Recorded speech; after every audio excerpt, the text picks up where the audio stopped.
মানুষ বলে গেম খেলে নাকি অনেক টাকা পয়সা নষ্ট হয়। তুমি গেম খেলে নাকি রাজশাহীতে জায়গা কিনছো, এটা কি true?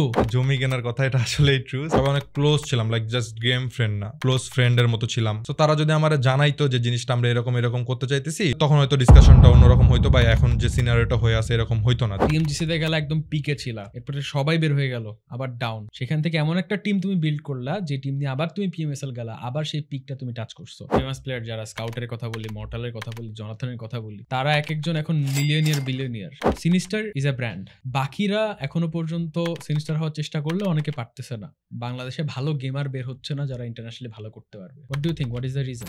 What's up gamers, welcome to the ultimate gaming adda, next level gaming with Airtel. আজকে আমাদের সাথে আছে নান আদার দ্যান সিনিস্টার, যাকে এক নামে পুরো বাংলাদেশের ই স্পোর্টস কমিউনিটি চেনে। সেটা হোক পাবজি মোবাইল, সেটা হোক ফ্রি ফায়ার, সেটা হোক Call of Duty mobile, anyone if you are connected with esports, definitely এই নামটার ব্যাপারে জানতেই হবে। সেই মানুষটাকে আরো কাছে থেকে জানতে, সেই মানুষের ই স্পোর্টস ক্যারিয়ার নিয়ে জানতে এবং গেমিং এক্সপিরিয়েন্স নিয়ে জানতে আমরা আজকের পডকাস্টে তাকে আমন্ত্রণ জানিয়েছি। So Sinister, welcome. Thank you. So Sinister, yes, মানুষ বলে গেম খেলে নাকি অনেক টাকা পয়সা নষ্ট হয়।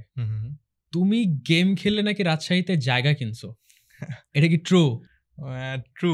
আসলে সবাই মনে করে যে গেম খেলে হয়তো বা শুধু টাকা পয়সা নষ্ট হয় বা আর কি প্রবলেম কিছু হয়, বাট আমাদের যদি স্পোর্টস সিনারিও তো এরকম ভাবে কেরিয়ার বা এরকম কিছু ইমপ্রুভ করা যায় বা এরকম ভালো প্লেসে আসা যায়, তাহলে কিন্তু অনেক ভালো কিছু করা সম্ভব। আর তুমি যেটা বললা আর কি যে জমি কেনার কথা, এটা আসলেই ট্রু। সো আমার অনেক দিন মানে কি যখন খেলতাম প্রথম থেকে, তখন যে টাকাগুলো জমানো ছিল, ওই টাকা জমে আমার অনেক দিনের ইচ্ছা ছিল জমি কেনা। এখন নেক্সট টার্গেট বাড়ি বানানো। নেক্সট টার্গেট, ও তার মানে সিনিস্টার একটা সময় তার গেমিং এর টাকা থেকে বাড়ি বানাবে। ইয়েস, ইনশাল্লাহ। এবং আমার মনে হয় না ইনশাল্লাহ এটা খুব বেশি একটা কঠিন হবে, কারণ অলরেডি আমাদের পাশের দেশের স্কাউট কিন্তু একটা বিশাল বাংলো বিল্ড করছে এবং সেটা আসলে প্রত্যেকটা গেমারের জন্য একটা মোটিভেশন হিসেবে কাজ করে। বাট যাই হোক, যেহেতু এত বড় কিছু অ্যাচিভ করা হইলো, এবার একটু স্টার্টিং এ যাই।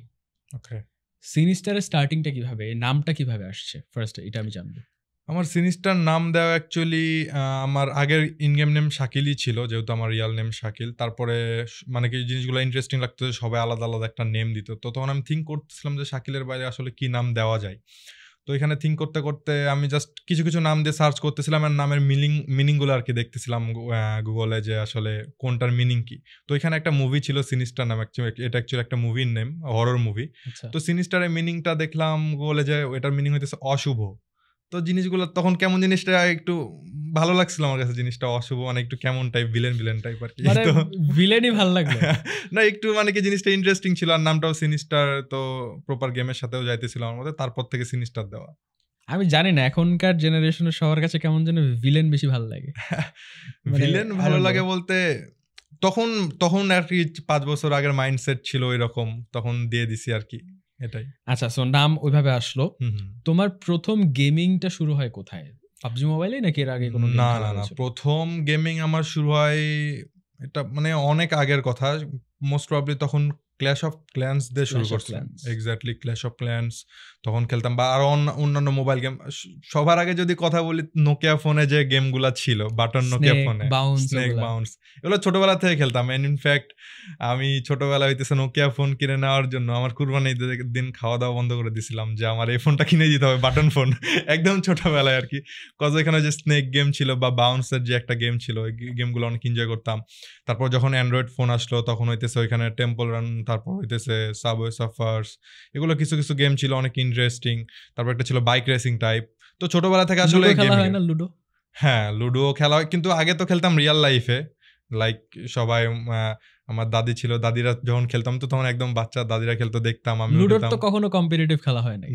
না, but if you want to play লুডোর কম্পিটিটিভ, সেটার সুযোগ কিন্তু আছে এয়ারটেলে। আসলে এয়ারটেলের একটা প্ল্যাটফর্ম আছে এঙ্গেজ, ওই এঙ্গেজ প্ল্যাটফর্মে you can play Ludo with all of the players. বাংলাদেশের যে কেউ ওখানে গিয়ে খেলতে পারবে কম্পিটিটিভ, এবং পুরস্কারও জিততে পারবে। ইন্টারেস্টিং। খালি লুডো না, এখানে হচ্ছে PUBG mobile, call of Duty mobile, E football, mobile legends সব আছে। সো আমার মনে হয় কম্পিটিটিভ প্লেয়াররা চাইলে ওখানে গিয়ে মাঝে মধ্যে খেলতে পারে, এবং যারা আসলে নন কম্পিটিটিভ প্লেয়ার, যারা ক্যাজুয়াল গেমার, তারাও ওইখানে গিয়ে বিভিন্ন কিছু জিততে পারবে। প্লাস খালি এটা না, মাই এয়ারটেল যে অ্যাপ আছে, সেই মাই এয়ারটেল অ্যাপেও কিন্তু বিভিন্ন ধরনের কুইজ আছে, ছোট ছোট মিনি গেমস আছে, সেখান থেকেও অনেক ধরনের পুরস্কার জেতা যায়। সো আমার মনে হয় যে আসলে এয়ারটেলকে অনেক বেশি থ্যাঙ্কস দিতে হয়, কারণ অবশ্যই। শুধুমাত্র যারা কম্পিটিটিভ গেমার তারা না, তার বাইরে ক্যাজুয়াল গেমারদের জন্য অনেক কিছু তারা চিন্তা করে। So back to the topic, PUBG মোবাইলে তোমার কম্পিটিটিভ জার্নিটা কিভাবে স্টার্ট হয়? তোমার প্রথম টিম কোনটা ছিল? কম্পিটিটিভ জার্নি আসলে এটা অলমোস্ট 5 ইয়ার্স আগের ইয়াতে। তো যখন পাবজি মোবাইল অফিসিয়ালি লঞ্চ হয় বাংলাদেশে, তার আগে থেকে লাইক তখন কিন্তু অ্যান্ড্রয়েডে ওই যে এপিকে ফাইল ডাউনলোড করে করে খেলা যাইতো। তো বেটা ভার্সন থেকে আমি খেলতাম পাবজি মোবাইল। তারপর অফিসিয়ালি লঞ্চ হয়, অ্যান্ড তখন কিন্তু টুর্নামেন্টের ওইরকম সিস্টেমও ছিল না, বা রুমের সিস্টেমটা কিন্তু পাবজি মোবাইলে ফার্স্টে ছিল না, যে রুম করে ওইভাবে খেলা যায়। জাস্ট ক্লাসিক আমরা ফানের জন্য খেলতাম। তো এখানে যখন হুট করে রুমের সিস্টেমটা আসলো, তখন কি হইতো, আমাদের রাত্রেবেলা সবাই তখন কিন্তু এরকম কম্পিটিটিভ সিনারি বা টুর্নামেন্ট কিছু আসেই নাই। জাস্ট 100 জন কাস্টম খেলতাম, কাস্টম রুম খেলতাম, চীনা পরিচিত যারা ছিল, আমার ফ্রেন্ড সার্কেল তখন ছিল, আমরা পাবজি মোবাইল একসাথে খেলা স্টার্ট করছিলাম, তখন ফ্রেন্ড সার্কেল মিলে আমরা নর্মালি ওই কাস্টমগুলো খেলতাম। তো এখানে আমি যখন দেখলাম যে আমার ক্লাসিকের থেকে আসলে কাস্টম রুমগুলো খেলতে মজা লাগতেছে বেশি, বিকজ লাস্টের গেমে অনেক এনিমি বেঁচে থাকে অ্যান্ড ওইখানে ইন্টেন্স ফাইটগুলো হয়, ওই জিনিসগুলো অনেক এনজয় করতেছিলাম। তো এরপরেই কিছুদিন পরে একটা বাংলাদেশে ফার্স্ট টুর্নামেন্ট লঞ্চ হয়, দেন ওইটা আমরা খেলছিলাম। ওইটা লাইক আমার ফ্রেন্ড সার্কেলের 2 জন ছিল আর একজন বাইরে ছিল। নিজেরা ফ্রেন্ডের একটা টিম বিল্ড হ্যাঁ, করে। ফ্রেন্ডদের নাম টিম কি বলা ছিল যায়। টিমের? টিমের নাম ছিল, টিমের নামটা একটা লাইক টিম একটা, তারপর একটা ইয়া ছিল। টিমের নাম বলতে এক্সাক্ট যেমন এখন A1 স্পোর্টস এরকম টিমের নাম ছিল না। টিমের নাম ছিল, টিমের পরে একটা জাস্ট একটা লোগো টাইপ কিছু একটা দেওয়া ছিল। আচ্ছা, ঠিক আছে? ওকে। সো এটা একদম ফার্স্ট। তো তারপরে ওইখানে আমরা ওই টুর্নামেন্টটা খেলি, আর ওইখানে ফাইনালে আমরা কোয়ালিফাই করি। তো ওইখানে আমাদের ডিভাইস কারোই ওইরকম ভালো ছিল না, যেহেতু আমরা ফানের জন্য খেলতাম। তো ওইখান থেকে জিনিসগুলো ইন্টারেস্টিং লাগছিল। তারপরে আস্তে আস্তে আরও টুর্নামেন্ট বাংলাদেশে আসা শুরু করে, অ্যান্ড ওই টুর্নামেন্টগুলোতে আমরা পার্টিসিপেট করি। দেন তারপরে টুর্নামেন্ট পার্টিসিপেট করতে করতে লাইক তখন জিনিসগুলো আরও ভালো হইতেছিল, অ্যান্ড অফিসিয়ালি তখন টুর্নামেন্ট আসা শুরু করলো, PMCO এগুলা। দেন তারপরে আর কি, তারপর একটা ভালো ডিভাইস নিছিলাম। তখন নিছিলাম একটা মোটামুটি অ্যান্ড্রয়েড 60 FPS চলার মতো। দেন ওইখান থেকে আমরা লাইক তখন থেকে বলা যায় যে আমার প্রপার খেলাটা স্টার্ট হয়। দেন ওইখান থেকে ইমপ্রুভমেন্ট, আর আজকে এইখানে। তুমি তো টাইটান একটা সময় ছিলে, এটা কি এটার আগে না পরে? টাইটান ছিলাম অনেক পরে। অনেক পরে, আচ্ছা। তার আগেও ছিলাম 2টা টিমে। তার আগে কোনটায় ছিল? একটা জাস্ট নর্মাল ক্ল্যান ছিল এই নামে, ওই ক্ল্যানে ছিলাম। আচ্ছা। তার আগে যেটা টিমের নাম বললাম ওইটাতে ছিলাম। আচ্ছা, সো এই 2টা টিম, এরপরে টাইটান, এরপরে A1 স্পোর্টস। A1 স্পোর্টসে তুমি কিভাবে গেলা? আমরা টাইটানে তখন কাপসির সাথে একসাথে খেলতাম। তো ওইখানে টাইটান থেকে আমাদের কিছু স্ক্যাম করা হয় ডিভাইস নিয়ে। সো ওইখানে থেকে আমরা বের হয়ে যান। তারপরে হইতেছে কাপসি, আর ওইখানে তো ফার্স্ট থেকে আমি আইজেল করতাম। ওই তখন টিমে ছিল কাপসি, ডানতে, আর হইতেছে স্ট্রেঞ্জার নামে একজন। তো ওইখান থেকে কাপসির সাথে আরাফাত ভাইয়ের ভালো সম্পর্ক ছিল। দ্যাটস ওয়াই ওইখান থেকে সে বলছিল যে টিম মেক করার কথা। সো আমরা তখন টিম মেক করছিলাম আর কি, A1 স্পোর্টস নামে। দেন ওইখান থেকে আমাদের প্রথম জার্নিটা ছিল PMCO। তোমাদের যেই PMCO রস্টারটা ছিল, লাইন আপটা ছিল, হুম। ওই জায়গাতে তোমরা কে কে ছিল, নামগুলো একটু বলো। PMCO রোস্টারে ছিলাম প্রথমে আমি, দান্তে, স্ট্রেঞ্জার, আর হইতেছে কাপসি, আর ফিফথ প্লেয়ার নামে একজন ছিল এজেন্ট। এক্স্যাক্টলি। এখন ওইখানকার অনেকেই তো নাই, না, এক একজন এক এক জায়গায়। তুমি এই সববার ভেতরে কাকে সবচেয়ে বেশি মিস করো? মিস করি বলতে সবাইরে মিস করি। আমার ওই টিমের মধ্যে তখনকার হইতেছে স্ট্রেঞ্জার আর কি সবচেয়ে আমার ক্লোজ ফ্রেন্ড ছিল। আমরা একসাথে সবসময় ক্লাসিক খেলতাম। এখন কি করে? এখন সে হইতেছে পড়াশোনার দিকে ফোকাস, টানা। ওর সাথে যেহেতু আমার এখনো অ্যাড আছে, আমি দেখি, আর ইনফ্যাক্ট সে রাজশাহীতে আসছিল, তার সাথে আমার দেখা হয়েছিল ফার্স্ট টাইম অনেকদিন। লাইক ওর সাথে এই কানেকশন মানে কি শেষ হওয়ার, বা গেমের এই কাহিনীটা শেষ হওয়ার 3-4 বছর পরে অলমোস্ট ওর সাথে আমার দেখা হয়েছিল। ওর সাথে অনেক ক্লোজ ছিলাম। তারপর কাপসিও তো এখন বাইরে চলে গেছে। ইনফ্যাক্ট আমিও কিছুদিন আগে যে ইউকে গেছিলাম, তো ওর ওইখানে ছিলাম, আমরা একসাথে অনেক এনজয় করছি ইউকেতেও। সো সবাইরই মিস করা হয় অলমোস্ট। তোমাদের তো শুরুতে আসলে ওই PMCO বা PMPL এ খেলার কথা ছিল না, যে না। এবার তোমরা ডিরেক্টলি PMGC তে গেল।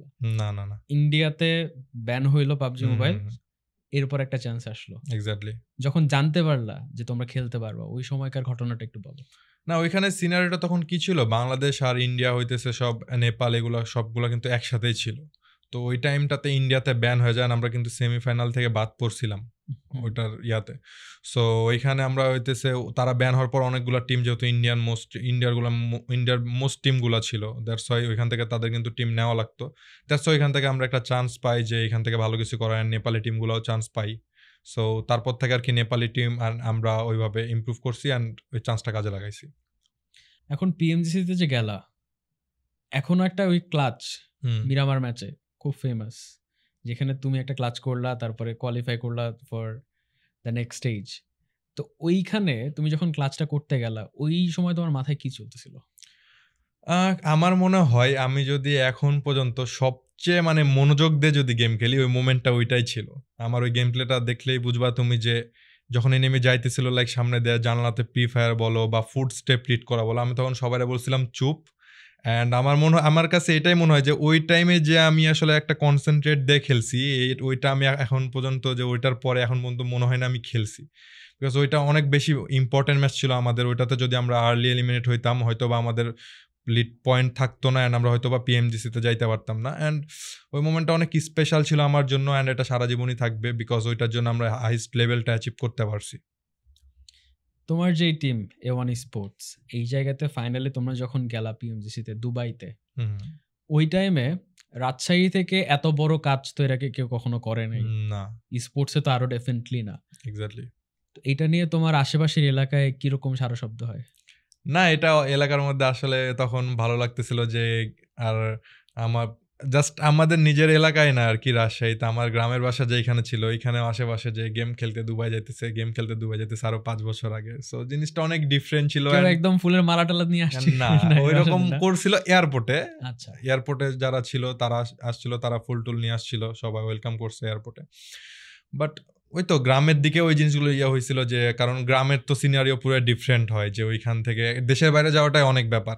তো ওইখানে জাস্ট গেম খেলার জন্য যাওয়া ওইটা অনেক ডিফারেন্ট কিছু ছিল। আশেপাশে থেকেও সবাই যেহেতু ওইরকম কেউ কিছু কোনোদিন দেখেই নাই রাজশাহীতেও বলো, সো ওই জিনিসটা অনেক সবাই তখন সাপোর্ট করছে অ্যান্ড আমিও জিনিসটা অনেক এনজয় করছি। আচ্ছা, এখন তোমার টিম ওখানে গেল, মোটামুটি একটা পারফরমেন্স করলা, ফাইনালে ওঠা নিয়ে কিন্তু একদমই একটা কনফিউশন ছিল। সাডেনলি ওইখানে একটা টিমের ঝামেলা হইলো এন্ড তোমরা কোয়ালিফাই করলা ফাইনালে। তো ফাইনালে যে কাহিনীটা ছিল আমাদের ফাইনালের আগে যে লিগ স্টেজটা নর্মালি যেটা হইতেছিল ওইখানে কিন্তু আমরা মোটামুটি ভালো খেলছিলাম অ্যান্ড ওইখান থেকে কিন্তু লিগ স্টেজের যে ফাইনালটা ছিল সেটাতে কিন্তু আমরা কোয়ালিফাই করছিলাম। তো ওইখানে একটা ছিল যে একটা ম্যাচ কিন্তু আমার আপলোড দেওয়া ছিল যে লাস্ট ম্যাচে আমাদের পয়েন্ট লাগবে 15-16, ওই পয়েন্ট না নিলে আমরা সুপার উইকেন্ডেও কোয়ালিফাই করতে পারবো না, আর সুপার উইকেন্ড না হইলে আসলে আমাদের কোনো চান্সই ছিল না, তখন তো সুপার উইকেন্ড সিস্টেম ছিল। সো এখানে আমাদের লাস্ট ম্যাচে 10-15 পয়েন্ট নিয়ে আমরা কোয়ালিফাই করি অ্যান্ড সুপার উইকেন্ড শেষে ওভারঅলে আমাদের লিগে আসে 17 নাম্বার। সো ওইখানে আমাদের ফাইনালের জন্য টপ 16 হওয়া লাগতো। সো এখানে আমরা 17 আসি অ্যান্ড তার নিচেও কিন্তু অনেক ভালো ভালো টিম ছিল। সো এখানে 17 আসাটাও অনেক টাফ ছিল ওই টাইমে আমাদের জন্য। তো 17 আসার পরে আমরা আসলে সবাই মন খারাপ ছিলাম, জাস্ট কিছু পয়েন্টের জন্য একটা প্লেসের জন্য আমরা আসলে ফাইনাল কোয়ালিফাই করতে পারলাম না বা ল্যান্ড খেলতে যাইতে পারলাম না। আর তখন তো ল্যান্ড সবার ড্রিম ছিল, আর তার উপর এত বড় PMGC land global championship. So এটা অনেক হিউজ কিছু ছিল, ওয়ার্ল্ড কাপ পাবজি মোবাইলের ওয়ার্ল্ড কাপ আর কি। সো হিউজ কিছু ছিল আমাদের জন্য। সো যেমন like Bangladesh cricket team like quarter ফাইনালে কোয়ালিফাই করে কি লেভেলের একটা হয়েছিল অ্যান্ড আমরা ওইখানে ফাইনাল। সো এটা আমাদের জন্য হিউজ কিছু, যেহেতু এটাই আমাদের খেলা আর কি। সো এখানে একটা টিমের ইস্যু হয়, দ্যাটস ওয়াই আমরা ওইখানে পরে আমাদের যেহেতু 17 ছিলাম ওই হিসাবে আমরা চান্সটা পাই ওইখানে। আচ্ছা, এই ইস্যুগুলো নিয়ে অনেকেই একটা কথা বলার চেষ্টা করে যে তোমরা অনেক লাকি, খালি লাকের জোরে এখান থেকে চলে আসছো। এই কথার সাথে তুমি কতটুকু ডিসএগ্রি করো বা এগ্রি করো? জিনিসটা আমি বলবো 50-50। লাক অবশ্যই ম্যাটার করে বিকজ এখানে যদি ইন্ডিয়াতে ব্যান না হইতো তাহলে কিন্তু আমরা ওই পিএমপিএল খেলারই চান্সটা পাইতাম না।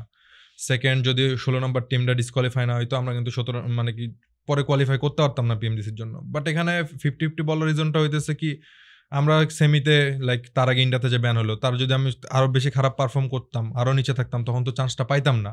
আর পিএমজিসিতে কিন্তু অনেকগুলা ভালো ভালো টিম ছিল, ওদের ওপরেই কিন্তু আমরা ছিলাম। তো এখানে 17 নম্বর করাটাও কিন্তু একটা স্কিলের ব্যাপার বা অনেক টাফ ছিল। সো আমি যদি 18 নম্বরে থাকতাম তাহলে কিন্তু আমরা চান্সটা পাইতাম না। সো এখানেও এই জন্য আর কি বললাম 50-50।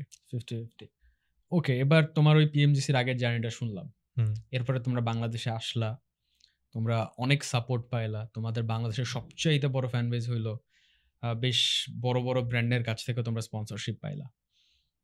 এরপর সাডেনলি তোমাদের টিমটা ভাঙলো, তোমার টিমের সবাই বের হয়ে গেল এক্সেপ্ট ইউ। কেন? এই টপিকে আসলে বললে পিএমজিসির পরে না, আসলে পিএমজিসির পরেও আমরা কিন্তু 2-3টা সিজন একসাথেই খেলছি, লম্বা টাইম আমরা একসাথে ছিলাম। তারপরে আসলে টিম ব্রেক হয় আমাদের, সেইখানে অনেক রিজনই ছিল। ফার্স্টে আমার মনে হয় কিছু রিজন আমি দিতে পারি, সেটা হচ্ছে আমরা যেবার পাবজি মোবাইল বাংলাদেশে ব্যান হয়ে গেল, এবার কিন্তু আমরা ফার্স্ট টাইম নেপাল যে খেলছিলাম, তারপরে কিন্তু আমাদের টিমটা ভাঙছিল। তো এখানে কিছু সিনারিও যদি বলি, আসলে এখানে কিছু ইন্ডিভিজুয়াল প্লেয়ারের নাম আসবে সেখানে। লাইক এখন আমাদের জিনিসটা এরকম কি, বাংলাদেশ ভালো খেললে কিন্তু সবাই সাপোর্ট করে, খারাপ খেললে অডিয়েন্সরাই কিন্তু একটু উল্টাপাল্টা কথা বলে, এটাই স্বাভাবিক যে বলবে, একটু কথাবার্তা হবে, কন্ট্রোভার্সি হবে, কেন খারাপ খেলতেছে এগুলো নিয়ে কথা আসবে। তো এখানে ওই পিএমপিএলটা আমরা সবচেয়ে খারাপ খেলি, এত বাজে পিএমপিএল আমরা কিন্তু কোনোদিনই খেলি নাই। তো কিছু ইস্যু ছিল, লাইক আমরা ফার্স্ট টাইম নেপাল গেছি, ওইখানে আমরা জাস্ট একটা হোটেল রুমের মধ্যে বসে খেলতাম, আর ওখানে প্রপার নেটও পাইতাম না। এমন সিচুয়েশন হয়েছে যে আমরা ম্যাচের মধ্যে, যেহেতু আমরা 2-2 করে খেলতাম, এক রুমে 2 জন করে, তো নেটই চলে গেছে এক রুমের, আমরা ডিফারেন্ট ম্যাচের মধ্যে সুইচ করতেছি সবকিছু, ক্যামেরা ট্যামেরা সবকিছু নিয়ে। তো এখানে এই জিনিসগুলো আমরা অনেক প্রবলেম ফেস করি, যেটা আমি জানি, আসলে তার বাকি টিমমেটরা আছে তারাও জানে।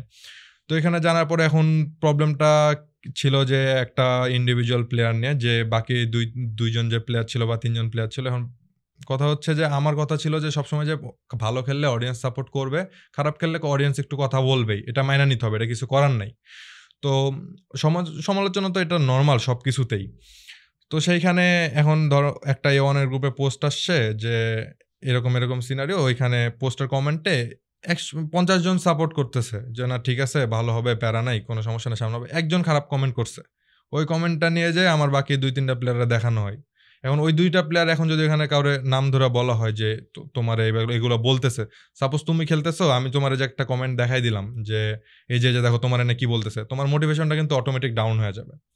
সো এরকম আমি বলবো এটাও একটা ছিল আমার চোখের সামনে ঘটার কাহিনী, যে এমনি এমনি করতো। সো দ্যাটস ওয়াই আমার অন্য প্লেয়ারদের কিছু মোটিভেশনও ডাউন হয়ে গেছিল। অ্যান্ড জিনিসটা এমনভাবে বোঝানো হয়েছিল যে সিনিস্টারে কিছুই বলা হয় না, সব কিছু আমাদেরকেই বলা হয়। সো এটাও একটা ফ্যাক্ট ছিল। অ্যান্ড তারপরে যদি বলি, তখনও আমার আর ওই রকম প্ল্যান ছিল না যে টিম আর কি, আমার জাস্ট একটা প্ল্যান ছিল, যেহেতু সৈকত ভাইভাবে খেলতো না আর আমাদের টিমের মধ্যে একটু কম্পিটিশন দরকার, দ্যাটস ওয়াই আমাদের একটা প্লেয়ার দরকার। তো এখানে আমরা একটা প্লেয়ারও সিলেক্ট করছিলাম। বাট আমি যতদূর শুনছি যে আসলে পিএমপিএলটা শেষ হওয়ার আগেই তারা হইতেছে টিম বানানোর ডিসিশন নেয়, যেটা আমি বলবো, আমার কথা হচ্ছে যে একটা টিমের সাথে আরেকজনের ওয়ার্কআউট নাই হইতে পারে, এটা নর্মাল ব্যাপার। ই স্পোর্টসের টিম চেঞ্জ বলো বা টিম সুইচ, এগুলো একদমই নর্মাল। সো এটা লাইক ওই পিএমপিএল সিজনের ওইখানে লাইক আমাদের কিন্তু লাস্ট উইকেও চান্স ছিল, যদি ভালো করতাম তাহলে কিন্তু আমরা ফাইনালে কোয়ালিফাই করতে পারতাম, তো এখান থেকে একটা বেটার রেজাল্ট আসতে পারতো। তো উইক শেষের আগে 2 উইক পরে আর কি ডিসিশন নিয়ে নেয় তারা যে চেঞ্জ করবে, মানে টিম আলাদা হয়ে যাবে একসাথে। তো যাইতে পারে, সমস্যা নেই। আমার একটাই প্রবলেম ছিল যে তাদের জানানো উচিত ছিল আমার, অ্যাজ এ লিডার আমি এতদিন ধরে একসাথে খেলতেছি, অ্যান্ড আমরা কিন্তু সবাই অনেক ক্লোজ ছিলাম, লাইক জাস্ট গেম ফ্রেন্ড না, আমরা ক্লোজ ফ্রেন্ডের মতো ছিলাম, একসাথে সব জায়গায় ঘোরাফেরা করছি। তো এখানে আমার মনে হয় যে তাদের সাথে আমার কোনো পার্সোনালিও ঝামেলা ছিল না। সো তারা যদি আমার জানাইতো যে জিনিসটা আমরা এরকম এরকম করতে চাইতেছি, তাহলে কোনো সমস্যা নেই, তাহলে তখন হয়তো ডিসকাশনটা অন্যরকম হইতো, বা এখন যে সিনারিওটা হয়ে আছে এরকম হইতো না যদি আমরা জানাইতো। দেন আমরা আর কি নেপাল থেকে আসি, নেপাল থেকে আসার পরে সবার তাদের কথা ছিল যে তারা খেলা ছেড়ে দিবে, তারা আর কন্টিনিউ করবে না। আমার এটাই জানানো হয়েছে যে তারা কন্টিনিউ করবে না। তার 2 দিন পর দেখতেছি তারা টিম লঞ্চ করছে। এখানে আমার আর কিছু বলার নাই। তুমি তাদেরকে কখনো রিচ আউট করতে চাও না এই যে আচ্ছা এরকম ভাবে না, সেদিন আসলে যেদিন আমি শুনি হুট করে যে তারা টিম বানাইছে, এটা আমার কোনো আইডিয়া ছিল না অনেস্টলি যে তারা টিম বানাবে। আমি হয়তো ভাবতেছিলাম যে তার খেলা যেহেতু খারাপ হয়েছে, তারা হয়তো একটু ইমোশনালি আছে, অ্যান্ড খেলাটা ছেড়ে দেওয়ার কথা বলতেছে, তারা বলছিল যে রিটায়ারমেন্ট নিয়ে নেবে। সো এখানে জাস্ট আমি এটাই থিঙ্ক করছিলাম। অ্যান্ড হুট করে তারা যখন এই নিউজটা দেয়, তখন আমি অ্যাকচুয়ালি আমার তখন ম্যানেজার ছিল, তখন একটা মানে এতদিন ধরে একসাথে আছি, জিনিসটা ইমোশনাল ছিল, মানে ইমোশনালি জিনিসটা অনেক অ্যাটাচ ছিলাম যেহেতু ওদের সাথে, তো জিনিসটা অনেক হার্ট করছিল আমার, এটাই। ওই টিমের কাউকে এখনো মিস করো? ওই টিমে মিস করে বলতে সবচেয়ে বেশি যদি মিস করার কথা বলা হয়, তাহলে ওই টিমে সবাই জানে যে 6ix9ine অনেক আমি করতাম, লাইক ছোট ছিল যেহেতু, ছোট ভাইয়ের মতো। তো হ্যাঁ, 6ix9ine আর জ্যাক্স অনেক ভদ্র। জ্যাক্স এমনও বের হওয়ার পরেও তেমন কিছু করে নাই বা ওইরকম করে নাই। তো জ্যাক্স অ্যান্ড 6ix9ine এই দুইজনকে অনেক মিস করো।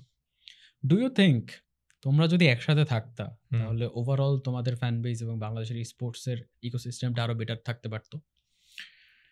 হয়তো বা, বিকজ আবার একটা ফ্যাক্টর আছে যে একটা টিম যদি অনেক লং টার্ম কন্টিনিউ করা হয় না, যেহেতু প্রফেশনালের বাইরে যে ফ্রেন্ডশিপটা বেশি চলে আসে, তখন এক একজনের কলের রেসপেক্ট বলো বা কথা শোনার যে ব্যাপারগুলো থাকে, এগুলো কিন্তু কইমা যায়। সো দ্যাটস ওয়াই ওইখানে মানে চান্স ওই, আর সবচেয়ে বড় কথা কি ইমপ্রুভমেন্টেরও জায়গা আছে, ইমপ্রুভমেন্টের অনেক ব্যাপার থাকে অ্যাজ এ আমার সাইডে আইজিএল হিসেবে, যে আমারও ইমপ্রুভমেন্টের অনেক ব্যাপার থাকে, বা অ্যাজ এ প্লেয়ার হিসেবে তাদেরও ইমপ্রুভমেন্টের ব্যাপার থাকে। একসাথে যদি হয়তো বা হইতে পারতো, বাট নাও হইতে পারতো, বিকজ এমন না যে থাকলেই হয়ে যাইতো। তখন কিন্তু অলরেডি আমাদের খেলাটা খারাপ হইতেছিল। টিম ভাঙার কথা অনেক বললাম, এবার তোমার টিম গড়ার কথা বলি। টিএমজিসিতে গেলে একদম পিকে ছিলা, এরপরে সবাই বের হয়ে গেল, আবার ডাউন। সেখান থেকে এমন একটা টিম তুমি বিল্ড করলা যে টিম নিয়ে আবার তুমি পিএমএসএল গেলা, আবার সেই পিকটা তুমি টাচ করছো।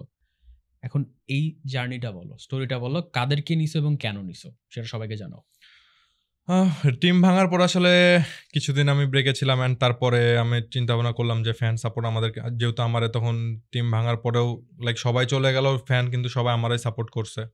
সো এখানে আমি চাইতেছিলাম যেহেতু ফ্যান আমার অনেক সাপোর্ট করতেছে, সো একটা টিম বিল্ড করা দরকার, অ্যান্ড আগের থেকেও বেটার পারফরমেন্সটা দেখানো দরকার। অ্যান্ড আমার আর কি লাইক কতটুকু বলা যায়, কতটুকু আমি করতে পারবো এটাও আর কি দেখানো দরকার অডিয়েন্সকে, যে আমরা সবাই সাপোর্ট করতেছেন কেমনি কি। সো তারপরে আমি হইতেছে টিম বিল্ড করা নিয়ে কাজ শুরু করি। তো সেইখানে আমি কিছু প্লেয়ার স্কাউট করতেছিলাম। সবাই বলে আসলে আমি নাকি অনেক ভালো ভালো প্লেয়ার স্কাউট করে বের করতে পারি, অ্যান্ড ভালো ভালো টিম মেক করতে পারি। আসলে জানি না, বাট আমি আসলে তখন অনেকগুলা মানে বলা যায় যে কমিউনিটির 50% প্লেয়ার বা 90% প্লেয়ার, সব প্লেয়ারই দেখছি আর কি নেওয়ার মতো, যে আমার সাথে কার কেমন কি কল আউট বা কার কেমন কি গেম প্লে। সো এখানে সবার প্রথমে আমার মাথায় আসে যে নাইটউইং এর কথা, বিকজ লাইক তখন সে অনেক ভালো করতেছিল। অ্যান্ড তারপরে হইতেছে আমি আরো মানে কি 4-5টা প্লেয়ার ছিল স্কাউট করছি, তাদের নাম না বলি, তারা যদি এখন ইমপ্রুভ করে তাদের এখনো চান্স আছে আর কি এমন আসার।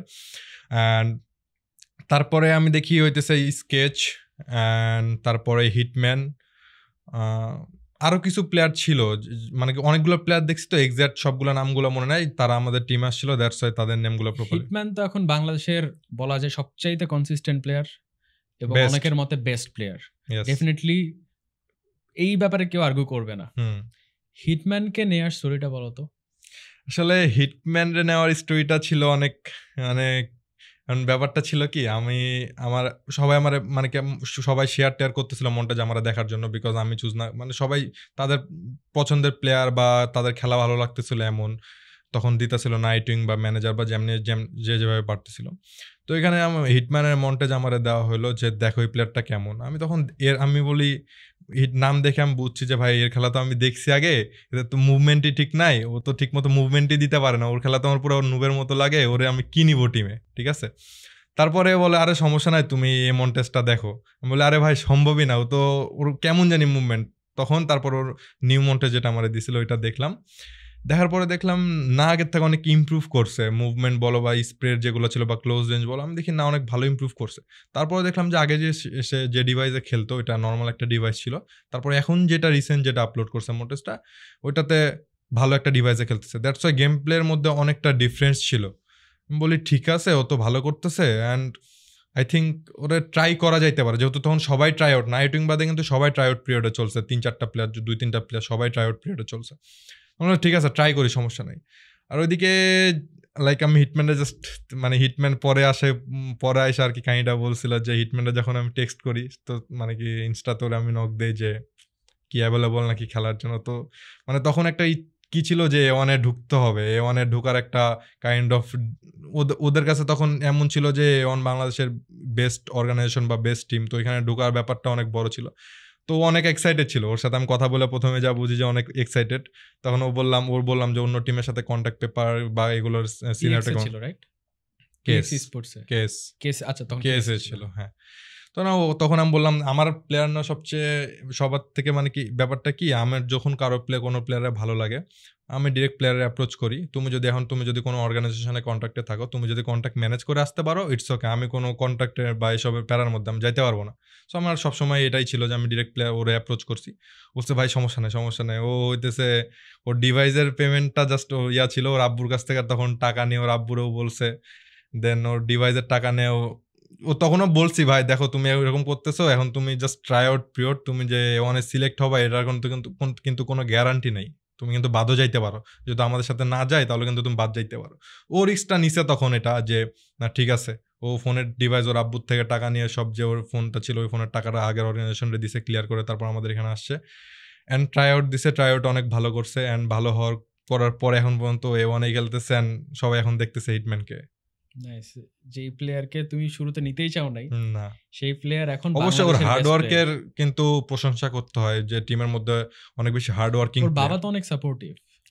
হ্যাঁ, আঙ্কেল ম্যাচের সময় আমারে কল দিয়ে খোঁজ খবর নিত। তারপর যখন নতুন ছিল আমারে কল দিয়ে বলতো কোথাও গেলে বা কোনো টুর্নামেন্ট খেলতে গেলে যে ভাই ওর একটু দেখা রাখো, এরকম আর কি।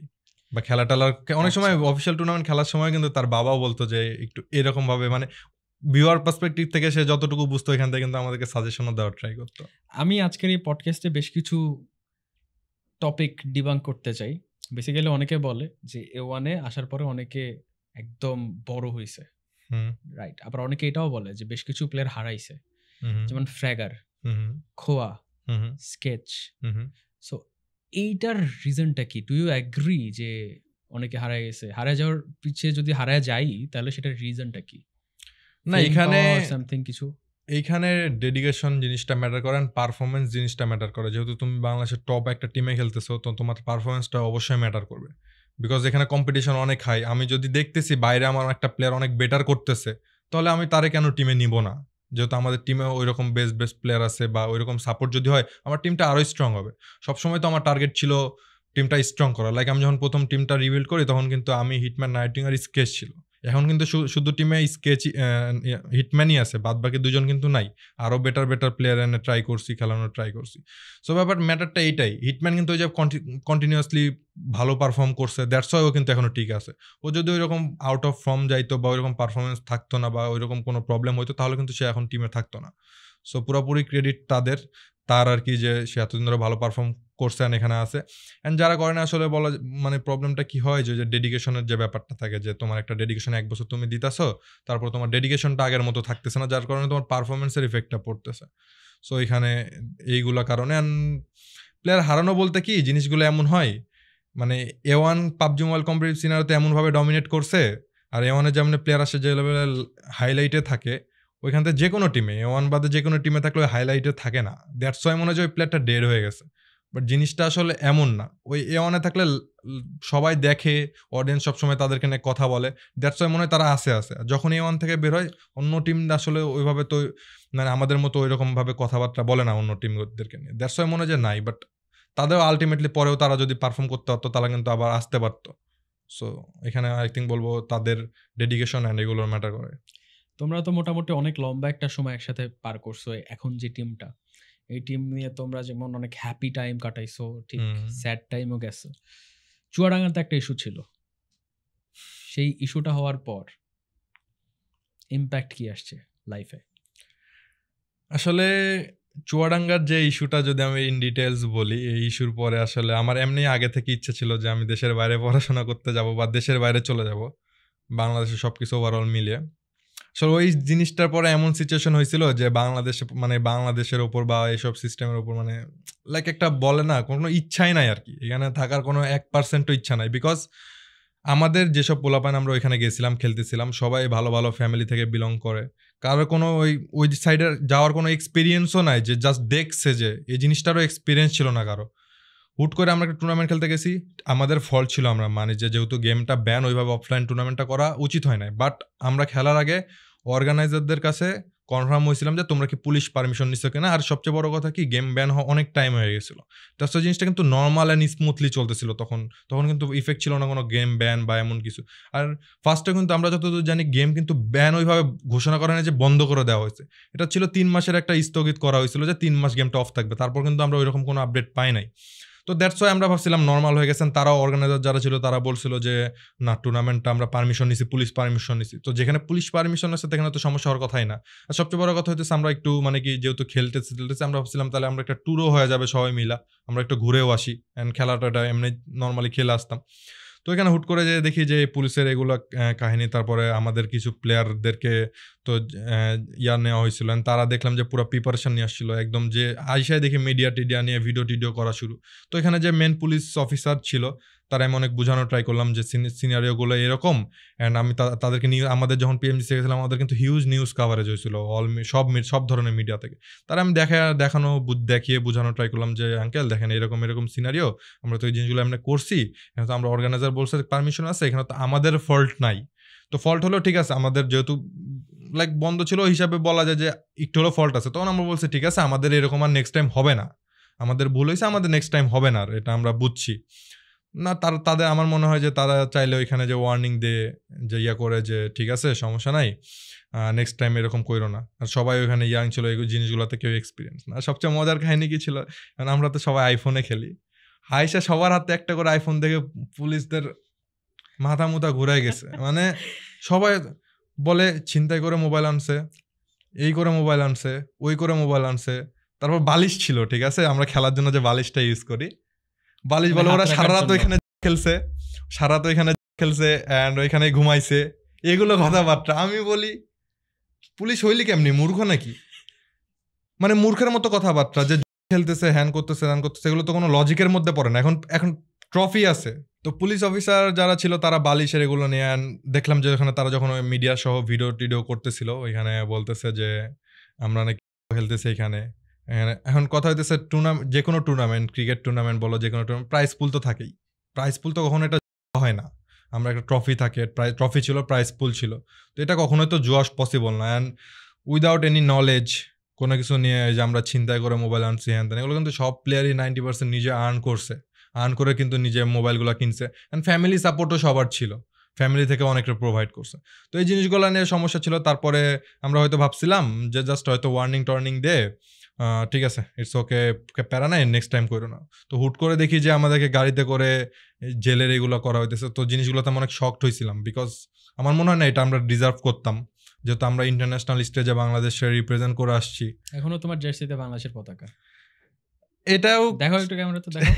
না আসলে আমার এই কাহিনীর পরে আমি অ্যানাউন্স করছিলাম যে এরপরে আমাদের জার্সিতে আর বাংলাদেশের ফ্ল্যাগ থাকবে না, বিকজ বাংলাদেশের ওপর আমার তখন মানে এটা আমার কাছে অনেক বেশি হার্ট করছিল। আর আমরা কেউ এক্সপেক্টই করি নাই যে এইটার জন্য, গেম খেলার জন্য কত সন্ত্রাসী কত কি বাইরে ঘুরে বেড়াইতেছে, এগুলো না করে জাস্ট গেম খেলার জন্য এমনি জেলে নিয়ে গেছে। এটা আমরা সবাই অনেক বেশি শকড হয়েছিলাম। তারপর আমি অ্যানাউন্স করছিলাম যে আমাদের A1 জার্সিতে আর বাংলাদেশের ফ্ল্যাগ থাকবে না। তারপরে অ্যান্ড ওভারঅল সবকিছু চেঞ্জেস তো হয়েছে বাংলাদেশে। তারপরে অ্যান্ড এখন যেহেতু সাপোর্ট আসতেছে, তারপর আমি বলছি ঠিক আছে আমরা আমাদের দেশকে রিপ্রেজেন্ট করবো, সমস্যা নেই। মানে এটা করা উচিত, একটা মানুষ যদি বাংলাদেশকে রিপ্রেজেন্ট করে, নিজের কান্ট্রিকে রিপ্রেজেন্ট করে, সেখান থেকে তার ওই রেসপেক্টটাও আসলে পাওয়া উচিত। এক্স্যাক্টলি, আমরা যখন পিএমসি খেলছি অনেকে কিন্তু বাংলাদেশ কোন কান্ট্রিটা চিনতও না। ডেফিনেটলি আমরা ক্রিকেটারদের মাধ্যমে পুরো পৃথিবীতে পরিচিত, অবশ্যই অনেকে আমাদেরকে চেনে, ফুটবলের মাধ্যমে অনেকে আমাদেরকে চেনে। আমরা বাংলাদেশ এই ছোট একটা দেশ, অনেকে কিন্তু আমাদেরকে এই পাবজি মোবাইলের থ্রুতেও চেনে, এই স্পোর্টসের থ্রুতেও চেনে। যেমন তুমি যে পিএমজিসিতে কোয়ালিফাই করলা, সেখানে 16টা টিম আসছে বিভিন্ন দেশ থেকে, প্রায় 15 থেকে 20টা দেশের প্লেয়ার ছিল ওই জায়গাতে, এবং ওইখানে খেলা দেখছে, অডিয়েন্স খেলা দেখছে তাদের দেশের প্রায় 50 থেকে 60টা 80টা 100টা দেশের মানুষ কিন্তু ওই খেলাটা দেখছে। এক্স্যাক্টলি। সো তারা কিন্তু বাংলাদেশের নামটা হয়তো জানছে পাবজি মোবাইলের থ্রুতে। অবশ্যই হইতেই পারে।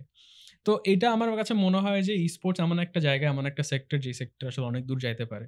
স্পেশালি অলিম্পিকে এখন স্পোর্টস, প্লাস তুমি তো এখন এশিয়ান একটা গেমস হচ্ছে, কোয়ালিফিকেশন রাউন্ড হচ্ছে, যেখানে তুমি টিম বাংলাদেশ হিসেবে খেলতেছো।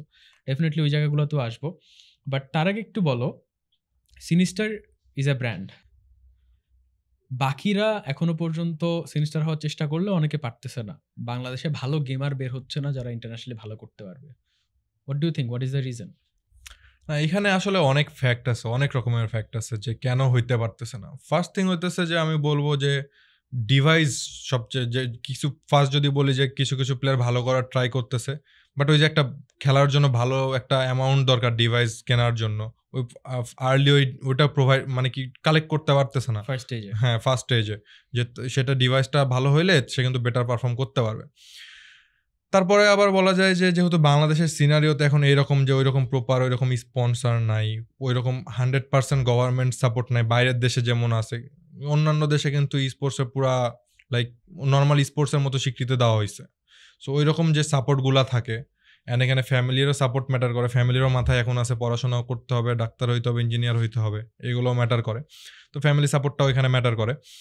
অ্যান্ড আরেকটা জিনিস কি, ফ্যামিলির ব্যাপারটাও বললে আর কি, ফ্যামিলিকে প্রুভ না করা পর্যন্ত আসলে ফ্যামিলিকেও আর কি তুমি কি বলবা যে তুমি কি করতেছো। তুমি একটা জিনিস করে যখন ফ্যামিলির প্রুফ করে দেখাইতে পারবা যে আমি জিনিসটা করছি, তখনই কিন্তু ফ্যামিলিটা সাপোর্ট করবে। বিকজ ফ্যামিলি সবসময় চাই তোমার ভালোর জন্য, ভালো হোক, ফিউচারে ভালো করো। তো ওইখানে ডিভাইসের ইস্যু, এটা একটা অনেক মানে কি মেন ইস্যু। তারপর ফ্যামিলির সাপোর্ট, অ্যান্ড যে স্পন্সার এগুলো এগুলো বাংলাদেশ কম অন্যান্য দেশের চেয়ে।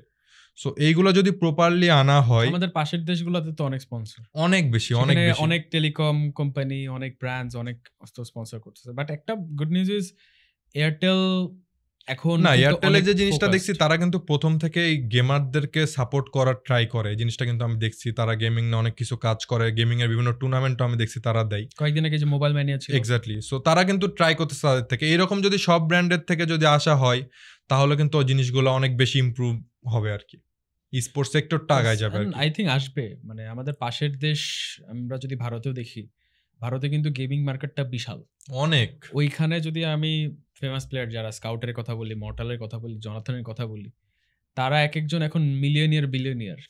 এটা আমি সবসময় বলি যে আমি যে জিনিসগুলো বাংলাদেশ থেকে অ্যাচিভ করছি, এই সেম জিনিসগুলো যদি আমি ইন্ডিয়ার থেকে অ্যাচিভ করতাম, ঠিক আছে, ইন্ডিয়ার থেকে একমাত্র টিম হিসেবে পিএমজিসি, ঠিক আছে, এরকম যদি অ্যাচিভ করতাম, আমারও এরকম 2-3টা গাড়ি থাকতো, মিলিয়ন সাবস্ক্রাইবার জমি তো আছে ওই যে বাংলাদেশ হিসেবে এখন জমি আছে।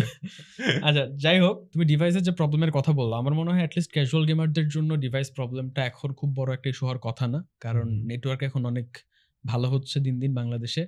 অ্যান্ড এয়ারটেল একটা প্ল্যাটফর্ম আনলো অনমো ক্লাউড, যেখানে ক্লাউড গেমিং করা যায় এবং কোনো ধরনের ডাউনলোড বা ডিভাইস নিয়ে কোনো প্রবলেম নাই। You can just play any game in that platform cloud gaming এর থ্রুতে। এবং আমার মনে হয় যে গেমিং এর অ্যাকচুয়াল পটেনশিয়ালটাই ওই জায়গাতে আমরা রিচ করতে পারবো যখন ক্লাউড গেমিংটা অনেক বেশি মানুষের হাতে হাতে চলে আসবে। এখন আসলে ডিভাইসটা অনেক বড় একটা ইস্যু ছিল এতদিন পর্যন্ত। অলিম্পিক, এশিয়ান গেমস, কমনওয়েলথ সব জায়গাতে এখন স্পোর্টস, এবং বাংলাদেশেও এখন স্পোর্টসে ধীরে ধীরে ফোকাস করা হচ্ছে। অনেকদিন পরে রেস্ট্রিকশন চলে গেল। What do you think, Bangladesh কি অলিম্পিকে যেতে পারবে স্পোর্টসকে নিয়ে? আমার মনে হয় যদি বাংলাদেশ থেকে কোনো অলিম্পিক এসব জায়গা থেকে যদি কোনো মেডেল আসে, এটা ই স্পোর্টস থেকে মনে হইতেছে আমার যে প্রথম মেডেল আসবে। বিকজ এতদিন ধরে সব গেম আছে, সব কিছু আছে, ওইখান থেকে কিন্তু এরকম কোনো মেডেল বা অলিম্পিক থেকে কিছু আসে নাই। তো ওইখানে আমরা যদি ওই জিনিসটা ই স্পোর্টস সেক্টর থেকে আনতে পারি তাহলে অবশ্যই আমাদের জন্য অনেক প্রাউড ফিল হবে যে ফার্স্ট টাইম, অ্যান্ড বাংলাদেশেরও এখানে করা হবে যে ফার্স্ট টাইম বাংলাদেশে কোনো মেডেল আসছে। তো ই স্পোর্টস সেক্টর অনেক বেশি আপ হয়ে যাবে, অ্যান্ড এটা আমাদের 100% ট্রাই আছে যে আমরাই ফার্স্ট বাংলাদেশের অলিম্পিকের যে ইয়াগুলো থাকে আনবো মেডেল। ইনশাল্লাহ আমরা সেটার একটা পার্ট হইতে চাই, সাক্ষী হইতে চাই।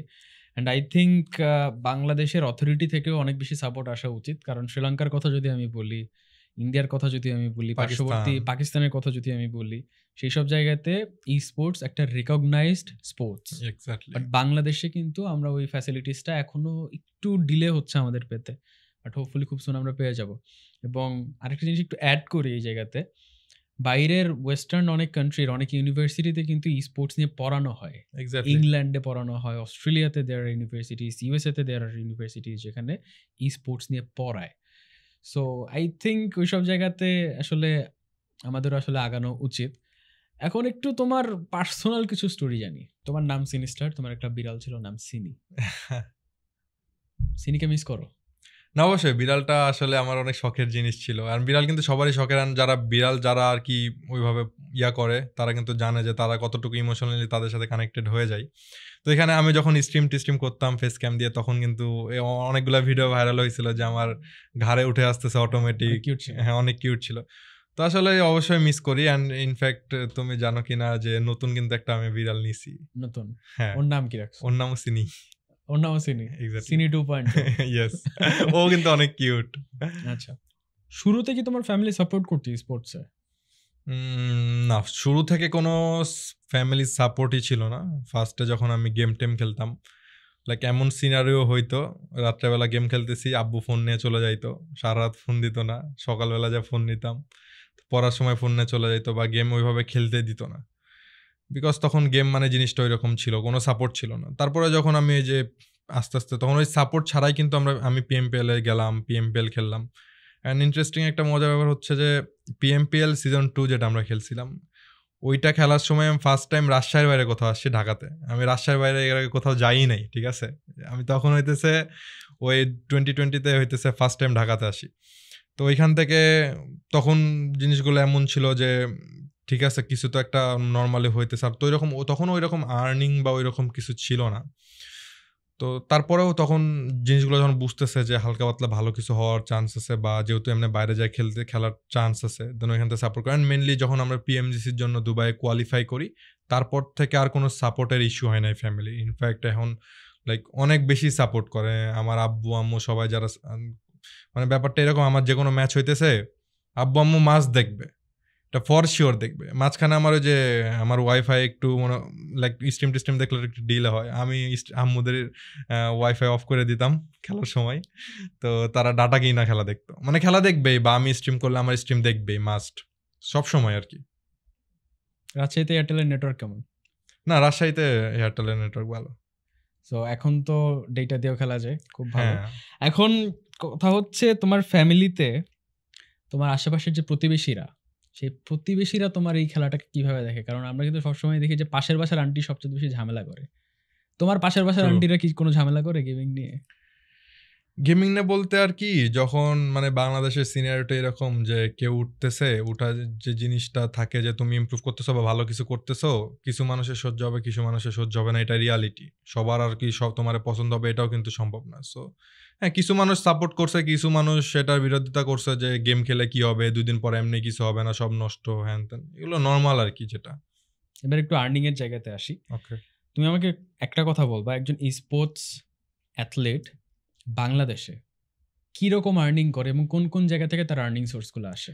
না, একটা স্পোর্টস অ্যাথলেটের অনেক সোর্স আছে ইনকামের। ফার্স্ট থিং হইতেছে সেই টিমের থেকে স্পন্সর যে স্যালারি সেটা থেকে করতে পারে, প্রাইস পুল থেকে করতে পারে, অ্যান্ড বিভিন্ন ব্র্যান্ড ডিলস যেগুলো আছে এগুলোর থেকে করতে পারে, স্ট্রিমিং থেকে করতে পারে, অনেক অপশন আছে যে ঠিক আছে। আবার হইতেছে স্পোর্টস সেক্টর জাস্ট প্লেয়ারদের জন্য কিন্তু না, লাইক ম্যানেজমেন্ট যারা আছে বা যারা হইতেছে অর্গানাইজেশন, তারা কিন্তু বিভিন্নভাবে ইনকাম করতে পারে।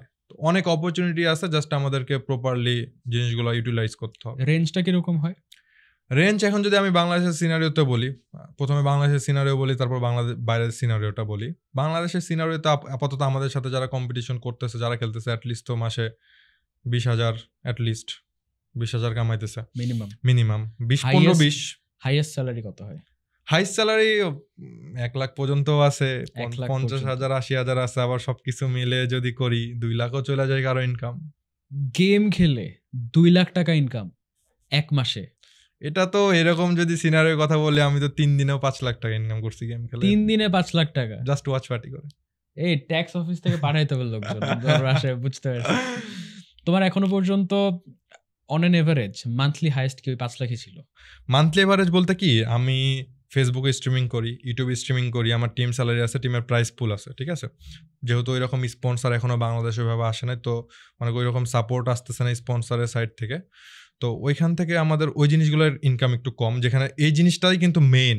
বাইরের দেশে কিন্তু ব্র্যান্ডিং এর এগুলোর থেকেই কিন্তু তারা সবচেয়ে বেশি ইনকামটা। বাইরে কিরকম হয়? বাইরে তো লাইক আমাদের পাশের দেশ ইন্ডিয়ার কথা বললে, তারা অ্যাটলিস্ট তো 5-10 লাখ টাকা মাসে এমনিই কামায়, নর্মাল আর কি। আর যারা টপ লেভেলে আছে, লাইক আমি বাংলাদেশের যে টপ লেভেলে আছি, ইন্ডিয়া যারা ওই লেভেলের টপ আছে, তারা হইতেছে কোটিও কোনো ফ্যাক্ট না। কোটি স্পোর্টস একটা ব্র্যান্ড ডিলসে তারা 50 লাখ নিতেই পারে। ও, একটা স্পোর্টস প্লেয়ার, ক্রেজি ব্যাপার সেবার। তো তখন তো পুরো রাজশাহীর অর্ধেক। আচ্ছা, আসলে এখানে কি জিনিসটা কি, অনেক অপরচুনিটি আছে যে এখান থেকে বেটার কিছু করার। এখন আই থিঙ্ক এই অপরচুনিটির যে ব্যাপার, এখানে তো ইন্টারন্যাশনাল অনেক ব্র্যান্ড স্পন্সর করে, যেমন বাংলাদেশ থেকেই আসলে ব্র্যান্ড আসতে হবে এমন কোনো কথা নেই। সো এখানে রেমিটেন্স আসার কিন্তু অনেক ওয়ে। না অবশ্যই, আমরা যে প্রাইস পুলগুলো আনতেছি ইনফ্যাক্ট ও তো রেমিটেন্স হিসেবে আসতেছে। ইনফ্যাক্ট প্রাইস পুল আসলে আমাদের 10% কাইটা নেওয়া যায়, 15% কাইটা নেওয়া যায়। কই যায় টাকাগুলো? ট্যাক্সের জন্য যায় অবশ্যই। তো এটা তো রেমিটের কাইন্ড অফ রেমিটেন্সই না। সো বাইরে থেকে যেহেতু আসে, বৈদেশিক মুদ্রা হিসেবে আসে, সো ডেফিনেটলি এটা একটা রেমিটেন্স হিসেবেই আসে। এখন এটা কি তাহলে ক্যারিয়ারে সুইচ করা পসিবল? না, ক্যারিয়ার বাংলাদেশে এখন যে সিনারিটা আছে, এখনো যে আমরা যে সবকিছু বাদ দিয়ে দিলাম, গেম খেললাম সারাদিন, ক্যারিয়ার ট্রাই করলাম, এটা অ্যাকচুয়ালি পসিবল না। বিকজ পড়াশোনার, ইনফ্যাক্ট আমাদের টিমেও যেসব প্লেয়ার খেলতেছে, বাংলাদেশের টপ টিম সবাই জানে, তো এখানে থাকলে সবচেয়ে বেশি অপরচুনিটি, সবচেয়ে বেশি টাকা কামানোর অপশন আছে। তারাও কিন্তু পড়াশোনা সবাই কন্টিনিউ করেই কিন্তু এই জিনিসটা করতেছে, বিকজ এখন এই জিনিসটার ফিউচার এখন ওই রকম স্টেবল হয় নাই বাংলাদেশে। যেমন বাইরের দেশে একটা থাকে যে না তুমি কিছু একটা করতে পারবা, কিছু একটা সামনে আগাইতেছে, হইতেছে, চান্স আছে, ফিউচার কোনো সমস্যা নাই, আর তুমি এমন টাকা পয়সা কামাইতেছো তোমার ফিউচারে 14 গোষ্ঠীও খাইতে পারবে পয়সা। বাংলাদেশে তো ওইরকম অপশন নাই, তুমি করতেছো, তুমি কামাইতেছো, তুমি খাইতেছো, শেষ হইতেছে। আর ফিউচারেও তুমি, আর গেমিং এর জিনিসটা কি, তুমি হইতেছে একটা এজেরও ব্যাপার আছে, যে এজ পরে খেলতে পারবা না। সো ওইখানে বাংলাদেশে এখন ওইরকম ভাবে আসে নাই যে তুমি সবকিছু বাদ দিয়ে এখন পড়াশোনার কন্টিনিউ করে। সব প্লেয়ার আমাদের সাথে যারা খেলে সবাই পড়াশোনার পাশাপাশি গেমটা খেলতেছে।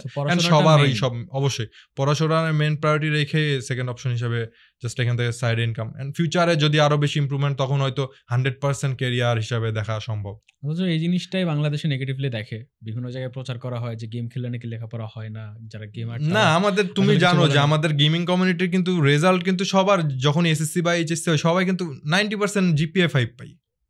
আর গেমিং এ খেললে কিন্তু অনেক বেশি এক্সট্রা কিন্তু ক্রিয়েটিভিটিও আসে মাথার মধ্যে। সো এগুলো ওই টাইপ কিছু না যে পড়াশোনা নষ্ট হয়ে যায়, হ্যান হয়ে যায়, ত্যান হয়ে যায়। Correct, exactly.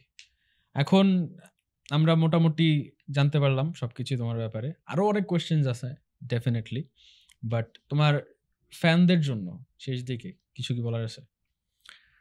ফ্যানদেরকে আসলে যেটা বলবো সেটাই কম, বিকজ তুমি গেমিং কমিউনিটিতে শুরু থেকে আসো, তুমি দেখতেছো অ্যাটলিস্ট আমারে কেমনে সাপোর্ট করছে। ইন মেনলি যখন আমাদের মেন টিমটা আর কি পিএমসির পরে ভাঙ্গা যায়, তারপরে যেমনি আমার অডিয়েন্স সাপোর্ট করছে, তারা ট্রাই করছে যে আমারে ওইভাবে করার জন্য, ডিফেম করার জন্য, যে অডিয়েন্স আমার যাতে ওইভাবে মানে লাইক উল্টাপাল্টা বুঝ দেওয়ার জন্য। বাট তারপরে অডিয়েন্স যেমনি আমার তখন থেকে সাপোর্ট করছে, ইনফ্যাক্ট নিউ টিম বিল্ড করার পরে এখন পর্যন্ত যেমনি আমার সাপোর্ট দিতেছে, এটা আনবিলিভেবল। লাইক জিনিসগুলো অনেক ভালো লাগে যে আমি একটা নর্মাল একটা পার্সন, এখানে আমার এত মানুষ এমনি সাপোর্ট করতেছে, অনেক ভালো লাগে। আর হইতেছে তাদেরকে একটাই কথা বলবো, সবসময় আমাদের সাপোর্ট করেন। আর একটা মজার কথা হচ্ছে ফ্যানদের আমি একটা কাহিনী বুঝি না, যে কোনো ফ্যানের সাথে আসলে যদি কোথাও দেখা হয় তারা এত বেশি নার্ভাস থাকে কেউ ছবি উঠাইতে পারে না। লাইক আমি 90% টাইমে দেখছি যে তারা হুট করে দেখা হয়েছে রাস্তাতে কোথাও, সাপোজ এখন বের হইলাম রাস্তায় কারোর সাথে দেখা হলো, 90% টাইমে ছবি তোলার সময় ছবি উঠাইতে পারে না। সবচাইতে মেমোরেবল ফ্যান মোমেন্ট কোনটা তোমার? সবচাইতে মেমোরেবল ফ্যান মোমেন্ট আসলে অনেক হয়েছে। আমি অনেকবার মিট আপ টিট আপ দিছি, তো এইখানে অনেকবার কিছু কিছু অডিয়েন্স এসে কান্নাকাটি শুরু করে দিছে। লাইক আমাদের সাথে হ্যাঁ অনেকবার হয়েছে এরকম, যে বিকজ আমাদের সাথে ইমোশনালি তারা ওইভাবে কানেক্টেড। লাইক আমরা কোথায় কি করতেছি না করতেছি, তারা সবসময় এই জিনিসগুলা দেখে করে। আর সবসময় যখন সামনাসামনি হুট করে 3-4 বছর ধরে তুমি কাউরে ফলো করো, সবসময় তুমি কানেক্টেড থাকো 24 ঘন্টা, তাহলে তুমি 3-4 বছর পর দেখলে তোমার জিনিসটা কিন্তু অন্যরকম ভাবে আসবে। তো অনেকই ফ্যানই ইমোশনাল হয়ে গেছে, অনেক মোমেন্টই আছে। Alright, I think that's it for today. Thank you so much join করার জন্য। অনেক কিছু জানলাম, অনেক আলোচনা হইলো, এবং সিনিস্টারের ব্যাপারে আসলে অনেক আনফিল্টার্ড কথা এই পডকাস্টের থ্রুতে মানুষের কাছ পর্যন্ত আসছে। অ্যান্ড আই থিঙ্ক সামনে আরও অনেক আলোচনা হবে। Thank you so much for joining with us. So guys, আজকের লেভেল এখানেই কমপ্লিট। দেখা হবে নেক্সট লেভেলে, নেক্সট এপিসোডে। Till then, keep gaming, keep winning, জিজি।